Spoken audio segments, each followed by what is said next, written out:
घर की कंस्ट्रक्शन का मोस्ट इंपॉर्टेंट पार्ट क्या है? उसका एग्रीमेंट। अब काफ़ी लोगों को एग्रीमेंट के बारे में पता ही नहीं है। घर की कंस्ट्रक्शन शुरू करने वाले हो तो कुछ ऐसा डॉक्यूमेंट ज़रूर बना लेना जिसमें लिखा होता है कि आपके घर पे खर्चा कितना होगा, कौन सा मटेरियल लगेगा, कौन सा काम ठेकेदार करके देगा, कौन सा नहीं करके देगा। तो आज इसी पे बात होने वाली है कि एग्रीमेंट पे क्या क्या चीज़ें लिखी होनी चाहिए, बनाना कैसे है क्या, सब चीज़ें मैं मस्ट कहूँगा। जो भी घर की कंस्ट्रक्शन करा रहा है, रेनोवेशन करवा रहा है, इसके बिना घर मत बनाना, बेवकूफ़ बन सकते हो। और वीडियो के एंड में एक एग्रीमेंट में भी मैं आपको दिखाऊंगा जिसपे नया घर की कंस्ट्रक्शन स्टार्ट हो रही है, उस पर क्या क्या लिखा है, क्या क्या लिखवाना है, वो तो आपको वीडियो में पता चलेगा। लेकिन लास्ट जरूर देखना, उसमें पूरा बताऊंगा कि एग्रीमेंट होता कैसा है। डॉक्यूमेंट जरूर बना लेना, नहीं तो ठेकेदार छोड़ के भी काम भाग सकता है, ज्यादा पैसे ले सकता है, नहीं तो मनमानी करता रहेगा। तो चलो मैं सिखाता हूं कि एग्रीमेंट बनाना कैसे है। सबसे पहली चीज नोट करो, आपको करना क्या है, आपका जितना भी एरिया, प्लॉट कितना है आपका, 1000 स्क्वायर फीट का है, 2000 स्क्वायर फीट या 3000 स्क्वायर फीट या 500 स्क्वायर फीट, जितना भी एरिया है उसको लिखवा लो। या जब आप ड्राइंग तो बनाओगे ही, पहले जिससे आप ड्राइंग बनवा रहे हो उस इंजीनियर को बोल दो कि हमें बता दे हमारा टोटल एरिया कितना हो रहा है। स्लैब का एरिया नापा जाता है, बालकनी नापी जाती है, तो वो आपको मेजरमेंट करके बता देगा 1000 है, 2000 है या 3000 है।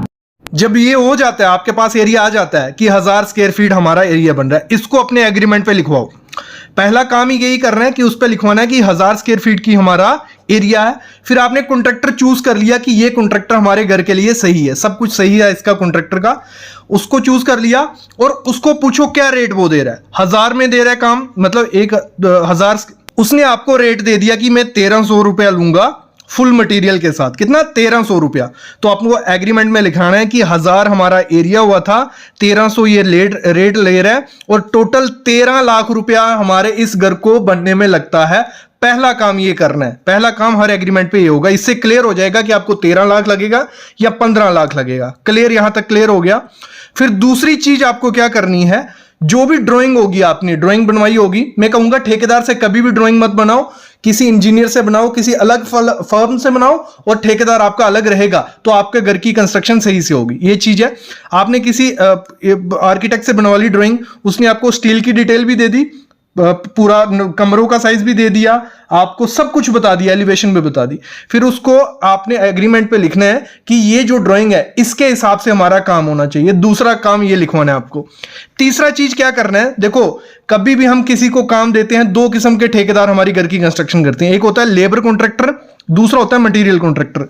अभी समझो लेबर कॉन्ट्रैक्टर क्या होता है। लेबर कॉन्ट्रैक्टर होता है कि लेबर उसकी रहती है, पूरा काम वो एक्सकवेशन, खुदाई से लेके स्लैब का या प्लास्टर तक लेबर वो देगा, मटेरियल आपका रहता है।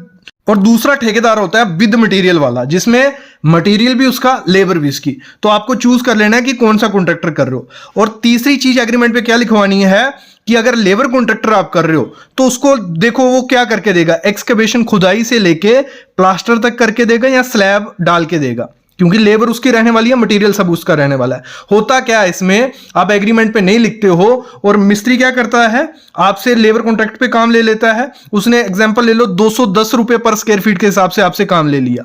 आपने एग्रीमेंट पे नहीं लिखा होगा तो 210 में क्या पता वो स्लैब बोले कि आपका जो मिक्सर होगा वो आप दोगे, जो फावड़ा होगा वो आप दोगे। तो ये चीजें पहले ही मेंशन कर लेनी है कि तूने एक्सकवेशन लेके स्लैब तक या प्लास्टर तक काम करना है। टोटल जो भी मटेरियल हमारा रहेगा, लेबर तेरी और इंस्ट्रूमेंट तेरे, ये चीज कर देना है।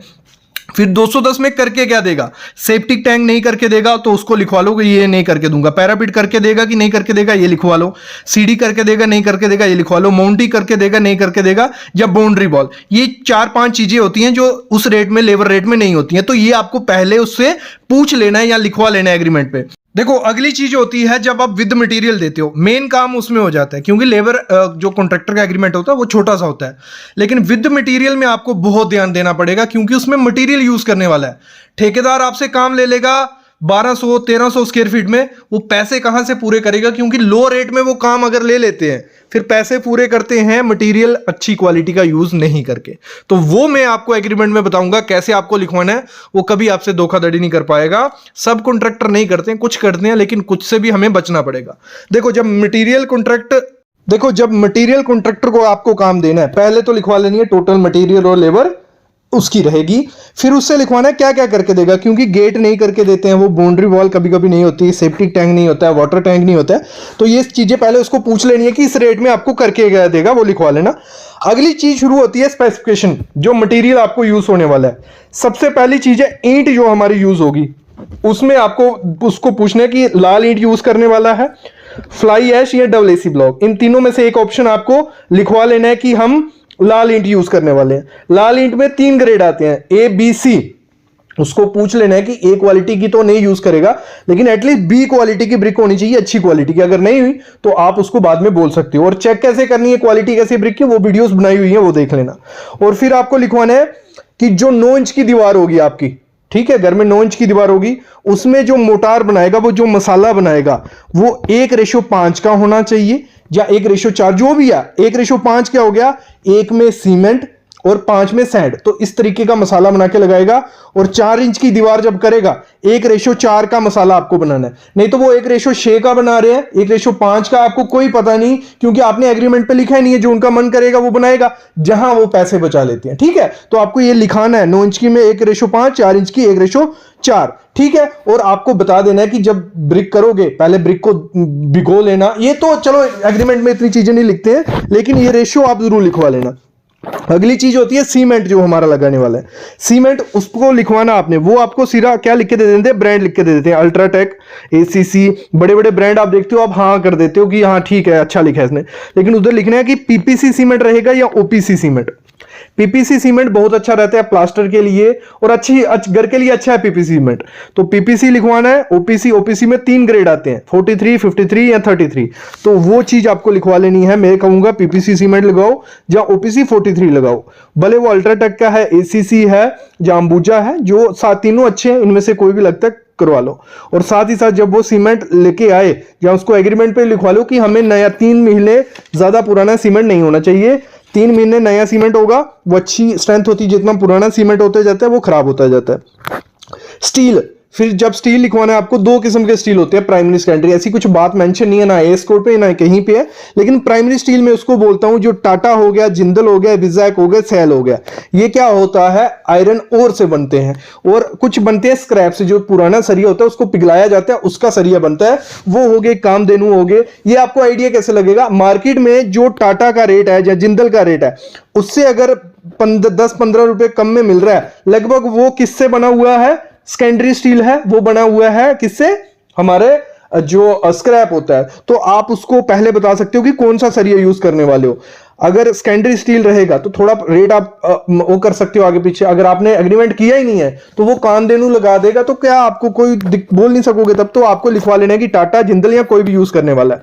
फिर एग्रीगेट, जो कपची होती है, एग्रीगेट का लिखवा लेना कि रिवर वाली यूज करने वाला है या क्रस्ड वाली। रिवर वाली कौन सी होगी, रिवर वाली जो नदी से आती है, उसमें बड़े भी होते हैं छोटे भी होते हैं, बस रिवर वाली बहुत अच्छी होती है एग्रीगेट, आप अपने घर में लगाओगे स्ट्रेंथ आएगी। लेकिन अगर मिट्टी उसमें हुई तो वो मत यूज करना, पहले देख लेना मिट्टी तो नहीं है।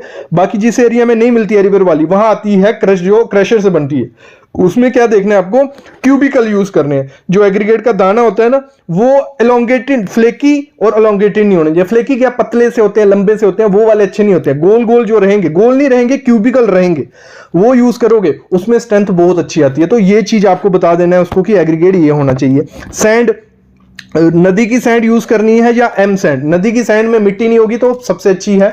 एम सैंड वो यूज करना जिसमें मिट्टी नहीं होगी, तो मतलब उस पे लिखवा लेना। रिवर सैंड मिलती है तो बहुत अच्छा है, एम सैंड मिलती है तो वो भी एग्रीमेंट पे मेंशन करना कि सैंड कौन सी है। नहीं तो ये जो 4-5 चीजें होती हैं, इसी में ठेकेदार आपसे पैसा बचा लेगा। जब आप उसने 1200 मार्केट रेट उठा लिया और मार्केट में रेट चल रहा है 1400-1500, तो 1200 में कैसे पूरा करके देगा, इसी तरीके से करके देता है। अगली चीज क्या होती है, कंक्रीट का ग्रेड लिखवा लेना। ऐसे तो हमारी ड्राइंग पे मेंशन होता है, जो हमारी स्टील की ड्राइंग आती है ना, उसमें मेंशन होता है कि आपके पिलर में, फुटिंग में M25 जाएगा या M20। अभी ये M25 और M20 क्या होता है, M25 मतलब रेशो होती है, ये स्ट्रेंथ होती है कंक्रीट की। जैसे M25 एग्जांपल लेते हैं, 1:2 का माल होता है, मतलब 1 में सीमेंट, 1 में सैंड और 2 में एग्रीगेट। तो ये लिखवा लेना, उसमें लिखा होता है कि M25 ग्रेड यूज करना है तो आप एग्रीमेंट पे लिखवा लो M25 पिलर बीम फुटिंग सब में होगा, या M20 होगा। M15 पीसीसी का जो नीचे लेयर डाली जाती है प्लिंथ के नीचे या फुटिंग के नीचे पीसीसी, वो भी 1:2:4 होती है। तो ये आपको लिखवानी है एग्रीमेंट में। और साथ ही साथ जब आपको साइट पे ये बनाना है, इसी में आपको चेक करनी है, उस पर मेंशन करना है कि हम मेजर चेक करेंगे कि आप प्रॉपर से मटेरियल डाल रहे नहीं हो। उसके लिए मेजरिंग का कोई इंस्ट्रूमेंट रखना कि 1 रेशियो में सीमेंट जा रहा है, 1 बोरी सीमेंट जा रहा है, 1 बोरी आपकी सैंड जा रही है, 2 एग्रीगेट। तो किससे मेजर करोगे ये ठेकेदार को पहले बता देना, हम मेजर करके देखेंगे किससे आप कर रहे हो। और एग्रीमेंट पे लिखवाना कि मिक्सिंग किससे होगी, मिक्सर से होगी या हाथ से होगी, उससे भी पैसे बचते हैं। अगर ठेकेदार हाथ से कर रहा है तो मिक्सर का पैसा बच रहा है, तो उस हिसाब से रेट आप उससे लेना। अगर आप वाइब्रेटर, कौन सा वाइब्रेटर साइड पे रहेगा, हमेशा हर कंक्रीट स्ट्रक्चर में वाइब्रेटर मारना है आपको, और स्लरी लीक नहीं होनी चाहिए, इस तरीके से मारना है, और कंक्रीट में पानी ज्यादा नहीं डालना है। तो ये सब चीजें आपके एग्रीमेंट में बात कर लेनी है। अगली चीज है प्लास्टर। जब प्लास्टर करना है तो लिखवाना है कि कितने रेशो बनेगा। मोटार जो मसाला होता है 1:5 का भी बनता है, 1:6 का भी, 1:4 का भी। तो वहां लिखवाना है कि हम अपने बाहर में 1:4 कर रहे हैं या 1:5। रेशो का पता चल गया, 1 में सीमेंट, 5 में सैंड। तो इस तरीके से आपको इंटरनल का लिखवा लेना है, एक्सटर्नल का लिखवा लेना है। और साथ में जब प्लास्टर का लिखवा रहे होगे एग्रीमेंट में, एक चीज लिख लेना कि जो बाहर में डिजाइन बनते हैं प्लास्टर में, ठीक है, ग्रुप डाला जाता है, ठीक है, फसाड में, वो हमारी जैसी ड्राइंग उस हिसाब से आपको वो डिजाइन करने पड़ेंगे। नहीं तो कॉन्ट्रैक्टर मुकर जाते हैं कि इतना एक्स्ट्रा हम नहीं करेंगे, क्योंकि वो पैसे बचा रहे नहीं होते। काम लेके एक काम ले लिया, दूसरा काम ले लिया, वहां मिस्त्री लगे हुए हैं, उनका पैसा बर्न हो रहा है लेबर पे, लेकिन वो लास्ट में देखते हैं कि हमें कुछ बच रहा ही नहीं है, क्योंकि उन्होंने ध्यान दिया नहीं था। तो अगर एग्रीमेंट पे सारा होगा तो आपको वो करके देके जाना पड़ेगा उसको, भले उसको लॉस होता है। कोई भी काम में लॉस नहीं होता है अगर ठेकेदार अच्छे से स्टडी करके काम ले। तो ये चीज होती है। अगली चीज, जब तराई करनी है तो उसको मेंशन रखना है एग्रीमेंट पे कि 10 दिन तराई होगी, क्यूरिंग होगी, भले वो फुटिंग है, ब्रिक है, प्लास्टर है, 10 दिन कम से कम आपको पानी मारना ही मारना है। तो ये चीज भी आपको चेक करनी है, एग्रीमेंट पे आपको लिखवानी है। देखो अगली चीज क्या करनी है, जब शटरिंग का, मैंने देखा है ठेकेदार क्या करते हैं, काम ले लेते हैं और शटरिंग उठाते हैं पुरानी। आपको एग्रीमेंट पे ये चीज मस्ट लिखना, नहीं तो धोखाधड़ी हो जाएगी आपसे। आपको क्या करना है, उसको बोलना है शटरिंग ऐसी होनी चाहिए। हम नहीं चाहते कि हमारा, भले आप प्लेट से करो, भले आप फट्टे से करो, भले प्लाई से करो, हमारी शटरिंग इस तरीके से होनी चाहिए कि उसमें से थोड़ी भी स्लरी बाहर नहीं आनी चाहिए। वाइब्रेटर भी लगेगा उस शटरिंग में और स्लरी बाहर नहीं आनी चाहिए। तो इस तरीके से आपको उसको बोल देना है कि एग्रीमेंट पे लिखो नो स्लरी लीकेज, ठीक है। और साथ ही साथ लिख दो कि स्लैब की शटरिंग प्लाई से करनी है, या कॉलम की शटरिंग आपको फर्मा, जो इसकी शटरिंग बनाई जाती है पूरा फर्मा, उससे बनाना है। तो ये आपने एग्रीमेंट पे लिखा होगा तो आपका घर अच्छे से बनेगा, कोई स्लरी लीकेज वगैरह नहीं हुई तो स्ट्रेंथ आती है कंक्रीट में। तो ये एग्रीमेंट में आपको मेंशन करवाना है। वीडियो काफी लंबी हो गई है, अभी 12 मिनट से ऊपर वीडियो हो जाएगी, आप बोर हो जाओगे। तो ये हो गया पार्ट 1 इसका, एग्रीमेंट बनाने का पार्ट 1। पार्ट 2, पार्ट 3 आएगा, और पार्ट 3 के बाद आपको एग्रीमेंट भी दूंगा मैं PDF, आप वो रखना अपने पास, जब भी एग्रीमेंट बनाने जाओगे तो उससे हेल्प ले सकते हो।